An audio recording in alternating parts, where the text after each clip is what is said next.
आज के योगी जी भी जो है वो औरंगजेब है, ये कहां से? नहीं, जो तर्क वो देते हैं साहब, मैं नहीं देता हूँ, वो तर्क देते हैं कि वो हिंदुओं पर जुल्म करता था, ठीक है। आज भी बोला उन्होंने तो मैं कह रहा हूँ ये मुसलमानों पर जुल्म कर रहे हैं, मीटर बड़ा। था। वो बोले कि वो मंदिरों को तोड़ता था। हमने कहा ये मस्जिदों को तोड़ रहे हैं। अगर मैं गलत कह रहा हूं तो आप बताइए, मस्जिद टूट रही है या नहीं टूट रही है? फर्जी आरोप लगाकर, जबरदस्ती सर्वे कराकर, जबरदस्ती उसको PWD, CWD, MCD, पता कितना डी है इनके पास, जबरदस्ती एक दीवार निकाल कर, समझे ना, और उसको लाखों रुपया लगाकर, एक तो करोड़ों में वो बना है, फिर करोड़ों में उसको तोड़वाते हैं और वाहवाही लूटते हैं। तो औरंगजेब वाला पूरा DNA दिख रहा है या नहीं दिख रहा, ये बताइए आप। लक्षण दिख रहा है या नहीं दिख रहा? जो भाषण औरंगजेब के सुनने ये बताते हैं इस्लाम, मैं इस्लाम को फतेह कर दूंगा, सेम वही भाषण योगी जी कहते हैं मैं हिंदुत्व को फतेह कर दूंगा। मैं वो तानाशाही नेता थे, ये लोकतांत्रिक नेता नो है। कौन सा डेमोक्रेसी है? कौन सा है ये? डेमोक्रेसी का मजाक उड़ा रहे हैं कि डेमोक्रेसी है? मजाक नहीं उड़ रहा है, आपको नहीं लग रहा मजाक उड़ रहा है? लोगों के द्वारा चुने हुए नेता नहीं, तो मीरापुर में लोगों ने वोट दिया है सर। नहीं, अभी जो 5 सीटों पर चुनाव हुआ बाय इलेक्शन, लोगों ने वोट दे दिया, आपने देख लिया वोट देते हुए। अब वोट देने से रोकते हुए नहीं देखा आपने, पिस्तौल लेके डराते हुए नहीं देखा आपने, बैरियर लगा के रोकते हुए नहीं देखा आपने। कानून व्यवस्था बना रहे थे ना। हाँ, तो वही कानून व्यवस्था औरंगजेब भी बना रहा होगा उस जमाने में, हमें क्या पता? वो तो उस जमाने के लोग बताएंगे, हमें नहीं पता। और वो कुछ मुसलमान छाती में तो पीट रहे हैं। अरे भाई नहीं, अब एक उधर BN पांडे, DN पांडे या BN पांडे, ब्रह्मदत्त, हाँ ब्रह्मदत्त पांडे, BN पांडे हैं। BN पांडे एक बहुत बड़े लेखक भी रहे हैं, राज्यसभा के सांसद भी रहे हैं, उड़ीसा के गवर्नर भी रहे हैं और प्रोफेसर भी रहे हैं, और सौभाग्य से वो प्रयागराज के रहे हैं और ब्राह्मण रहे हैं। पांडे जी खांटी ब्राह्मण, कोई नो डाउट इस पर हो सकता, नामे में पांडे ठोक के। उन्होंने जो किताबें लिखी, अगर औरंगजेब क्रूर था तो BN पांडे के पूरे परिवार पर कार्रवाई होनी चाहिए, और BN पांडे के कब्र को भी उठा लेना चाहिए। कब्र तो मिलेगा नहीं, मतलब जहां जलाया गया होगा कुछ ना कुछ तो होना चाहिए ना भाई, क्योंकि BN पांडे ने औरंगजेब को सदी का नायक कह दिया। BN पांडे ने अपने लेखनी में औरंगजेब को एक इंसाफ परस्त कह दिया। मैं नहीं कह रहा हूं भाई, BN पांडे की किताबें हैं, एक दो नहीं, कई दर्जनों किताबें लिख डाली टीपू सुल्तान पर, औरंगजेब पर, ये BN पांडे ने लिखा। और BN पांडे कोई हल्का फल्का आदमी नहीं, गवर्नर रह चुके, जाहिर सी बात है, राज्यसभा के सांसद रह चुके, प्रोफेसर हैं, इतिहासकार हैं और पांडे हैं। सबसे बड़ा प्लस पॉइंट यह है कि वो ब्राह्मण है। उन्होंने ये किताबें लिखी हैं और उन्होंने औरंगजेब को मंदिरों का रक्षक बता दिया, औरंगजेब को उन्होंने मंदिरों में दान देने वाला सबसे बड़ा नेता बता दिया, ठीक है। उस पर कोई कार्रवाई नहीं, हम तो कुछ कह ही नहीं रहे, हम तो खाली कह रहे देख भाई औरंगजेब को जितना मारना मार, मगर उससे इस्लाम और मुसलमान को ना जोड़ियो, बात खत्म। लेकिन ये कारण नहीं, तुमको जोड़ ही देंगे। कैसे जोड़ोगे? जुड़ रहे हो तुम तो हमको कैसे जोड़ोगे? फेविक्विक तुम्हारे पास है, तुम जबरदस्ती हमको जोड़ रहे हो, ये नहीं चलेगा। एक बात, BN पांडे तो मर गए, अभी जिंदा में अवध ओझा का नाम तो आप लोगों ने सुना ही होगा। इनकी हिम्मत है तो अवध ओझा पे को गिरफ्तार करके दिखाएं। अवध ओझा के 2500 एपिसोड हैं जिसमें वो खुलकर औरंगजेब की, अच्छा प्रोफेसर पुनियानी, राम पुनियानी का तो वो जिंदा है, मर गए। अभी कल परसों तो टीवी पर मैं देखा हूं, आप लोग भी देखें। हाँ, तो उन पर कार्रवाई करके दिखाएं, ये आशुतोष पर कार्रवाई करके दिखाएं, रवीश कुमार पर कार्रवाई करके दिखाएं। ये सब ब्राह्मणों के नाम मैं बताते जा रहा हूं धराधर, ठीक है। अभिसार शर्मा पर कार्रवाई करके दिखाएं। लेकिन मुसलमानों ने DP लगा लिया महाराष्ट्र में तो FIR हो गया।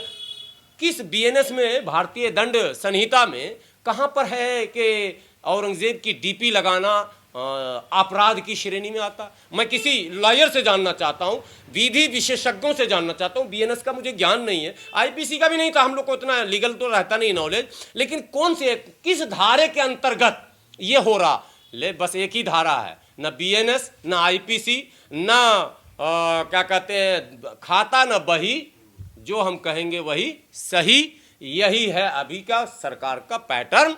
मुसलमान अगर हो, टोपी दाढ़ी है बेटा, तो फिर तो तुम्हारी खैरियत नहीं है। सारे कानूनी दाव पेच तुम पर दाग दिए जाएंगे। नागपुर एक उदाहरण है, अंतिम बात कह रहा हूं, देश के न्यायालय से हाथ जोड़कर कह रहा हूं, महान न्यायाधीश महोदय, आप पे टकटकी लगा हुआ है उन गरीबों, मजलूमों, मजदूरों, मजबूरों का कि कहीं मिलाए मिले न मिले, यहां तो जरूर न्याय मिलेगा। आप 15 मिनट में बजरंग दल वालों को बिल देते हैं 3000 रुपया, जो खा पी के लोग रोड पे फेंक देता आज के दौर में, 3000 रुपल्ली में आप उनको बिल देते हैं और मुसलमानों को हफ्तों का रिमांड देते हैं। कौन सा कानून का आप इस्तेमाल करते हैं ये भी तो हम लोगों को बताइए। ये धर्म के आधार पर कोर्ट भी अगर चलने लग जाए, पुलिस भी चलने लग जाए, प्रशासन भी चलने लग जाए, सरकार, तो राजनेता तो चलेंगे, उनको वोट चाहिए। भाई पुलिस को तो वोट नहीं चाहिए, भाई जज साहब को तो वोट नहीं चाहिए, जज साहब को। तो ये एक दुर्भाग्यपूर्ण परिस्थिति है। ये देश के लिए अच्छी चीज़ नहीं, अच्छे संकेत नहीं है। सब देशवासियों से, देश प्रेमियों से मेरी विनती है, भारतीय संविधान का सम्मान बचाना ज़रूरी है। लोकतांत्रिक व्यवस्था पे आस्था जिनकी है, उनके उस लोकतांत्रिक व्यवस्था पर आस्था को मजबूत करना ज़्यादा ज़रूरी है। मुसलमानों के मुकदमे को न लिखा जाना और मुसलमानों के खिलाफ होने वाले मुकदमे पर त्वरित कार्रवाई करना, एक्स्ट्रा एक्शन करना, ये सब इस वक्त ट्रेंड में है मामला। नागपुर में आपने वो तस्वीर देखी होगी जिसमें बजरंग दल के कार्यकर्ता आत्मसमर्पण कर रहे हैं। जैसे लग रहा है कि फ्लाइट से उतरने के बाद नहीं रिसीव किया जाता किसी को, वैसे वो लोग बारी बारी से मज़े से जाके गाड़ी पर बैठ रहे हैं। और आपको हैरानी होगी कि उन्हें 15 मिनट में 6,000 के मुचलके पर, 3,000 के मुचलके पर जमानत दे दी गई। अब आप कहेंगे कि कोर्ट पर भी आप लोग सवाल उठाते हैं। अभी टीवी पर डिबेट होगा, तुम्हें कोर्ट पे भरोसा नहीं, तुम्हें कोर्ट पे भरोसा नहीं, तुम्हें कोर्ट पे सवाल उठा दिया, तुम्हें कंटेम्प्ट कोर्ट लगेगा, अपमानना का मुकदमा हो जाएगा और सारे मुकदमे मेरे पे हो जाएंगे। आप समझिए, लेकिन ये सवाल है लोकतंत्र में और कोर्ट से भी सवाल है कि वो कौन सा ग्राउंड है कि मुस्लिम एक्यूज को आप पुलिस रिमांड में देते हैं 1 हफ्ते के लिए। यानी इसकी ठुकाई पिटाई, ठुकाई इतना ठोको कि इनको हिजरा और नामर्द बना दो, जिंदगी में चलने के लायक, कमाने के लायक, कुछ करने के लायक ना बचे। ये है प्लान। और रिमांड का क्या मतलब है जी? जब तस्वीरें सब हैं ही आपके पास, वीडियो हैं ही, एविडेंस हैं ही, तो रिमांड में आप क्या पूछोगे? आप 6 दिन में? सवाल है कि नहीं है? वो लड़ाई अकबर वर्सेस महाराणा प्रताप नहीं था।